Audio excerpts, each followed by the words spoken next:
Era Enzo Maresca bersama Manchester City udah resmi dimulai. Dan mungkin beberapa dari kalian banyak yang masih ragu. Ada yang udah mulai bandingin dia sama David Moyes. Ingatkan waktu Sir Alex Ferguson pensiun dari Manchester United dan nyerahin tongkat estafet ke penerus pilihannya? Moyes gak sanggup menahan tekanan dan dipecat sebelum musim itu bahkan selesai. Tapi ini cerita Enzo Maresca. Murid Pep yang berhasil sukses membawa kejayaan bersama Chelsea musim lalu. Beda sama Moyes yang belum pernah juara apapun sebelum megang Old Trafford. Maresca udah berkali-kali buktiin kalau dia itu pemenang sejati dan langganan overachiever. Dan di akhir video ini, kalian akan percaya bahwa Enzo Maresca akan lebih sukses daripada Pep Guardiola. Pekerjaan pertama Maresca sebagai pelatih beneran itu di Leicester City. Apa yang dilakuin?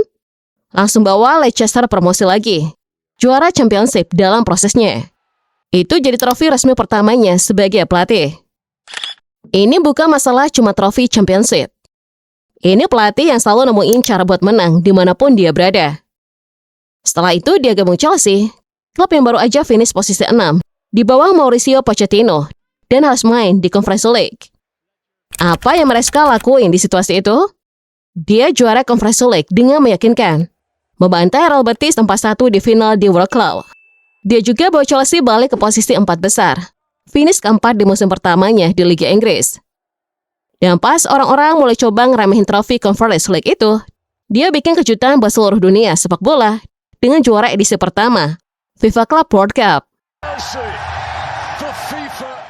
Turnamen yang bahkan Manchester City-nya Pep Guardiola aja tersingkir di tangan Al Hilal dari Arab Saudi. Maresca melakukan apa yang tidak mungkin dalam sepak bola. Sukses ngalahin PSG asuhan Luis Enrique 3-0 di final. Sampai hari ini Chelsea-nya Maresca itu satu-satunya klub yang berhasil bikin PSG gagal juara di periode itu. Soalnya PSG terus nyapu bersih gelar Liga dan Liga Champions sebelumnya. Dia cuma kehilangan trofi Club World Cup itu aja. Nah, yang bikin makin menarik, semua pencapaian itu dia raih pakai skuad Chelsea yang masih muda.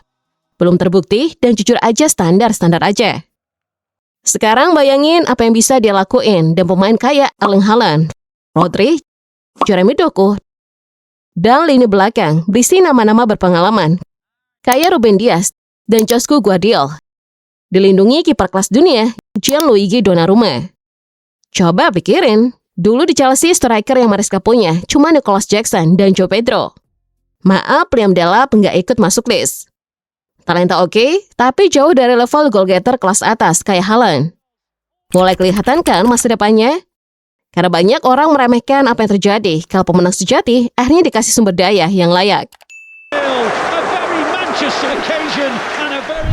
Erling Haaland baru aja raih sepatu emas ketiganya dalam 4 musim dan mencetak 27 gol dan 8 assist cuma di Liga Inggris. Jadi yang paling banyak kontribusi gol di seluruh liga. Total golnya buat Manchester City di semua kompetisi udah tembus 150. Dia itu tipikal striker yang diinginkan semua klub di dunia. Di sisi sayap, City punya 2 pemain yang sama-sama mematikan. Jeremy Doku masih jadi salah satu dribble paling eksplosif di dunia. Memimpin Liga Inggris dalam progressive carries dan sukses lewati lawan lebih banyak dari hampir semua pemain lain di liga. Di sisi lain ada Antoine Semenyo, didatangkan dari Bournemouth seharga 62,5 juta pound sterling dan langsung memberi dampak instan. Performa City berubah drastis begitu dia gabung, rajin cetak gol dan bawa ritme serta variasi baru buat lini serang. Maresca juga punya 2 playmaker muda paling berbakat di dunia. Ryan Cherki didatangkan dari Lyon, udah nunjukin kontrol ketat dan visi permainan yang bikin bek lawan keteteran di ruang sempit. Phil Foden tetap jadi salah satu pemain Inggris paling berbakat generasinya. Bisa buka pertahanan lawan cuma dengan 1 umpan atau momen individu brilian. Punya dua-duanya bersaing buat menit main di belakang Haaland. Itu kedalaman kreativitas yang jarang dimiliki klub lain di Liga Inggris. Di lini tengah, Rodri tetap jadi kunci terbesar seberapa jauh City bisa melangkah. Di Piala Dunia kemarin, Rodri ngingetin dunia kenapa dia layak menang Ballon d'Or. Ngontrol pertandingan buat Spanyol sampai angkat trofi. Ngatur tempo lawan lini tengah terbaik di dunia kayak itu udah jadi kebiasaan buat dia. Tapi ini bukan cerita tanpa masalah. Rodri dikabarkan bakal cabut dari Manchester City demi bergabung bersama Real Madrid. Tapi itu masih sebatas rumor media saja. Selain ketidakpastian soal masa depan Mateo Kovacic di klub, City udah perkuat lini ini dan mendatangkan Elliot Anderson dari Nottingham Forest seharga 116 juta pound sterling. Sekaligus jadi pemain Inggris termahal sepanjang sejarah. Anderson bawa energi tanpa henti, tackle akurat, dan umpan progresif. Mungkin dia bisa menjadi opsi jika Rodri beneran pergi. Tapi kalau Rodri masih bertahan di City, bukan tidak mungkin lini tengah City sangat kuat. Secara defensif, skuad City ini beneran tebal. Dan itu nggak cuma soal bek tengah. Nico O'Reilly udah berkembang jadi salah satu pemain muda paling fleksibel di klub. Nyaman main sebagai bek kiri atau masuk ke tengah. Dan ketenangannya di atas lapangan udah jauh melebihi umurnya. Bikin banyak penggemar kagum sepanjang musim. Matheus Nunes juga berkembang jadi pemain yang bisa diandalkan buat City. Kontribusi gol dan assist dari posisi gelandang bertahan atau bek sayap. Sambil tetap ngerjain tugas defensifnya. Dan di bawah Mister Gianluigi Donnarumma udah settle jadi kiper utama City sejak datang dari PSG. Bawa pengalaman juara Liga Champions dan kualitas penyelamatan yang bikin seluruh lini belakang lebih percaya diri.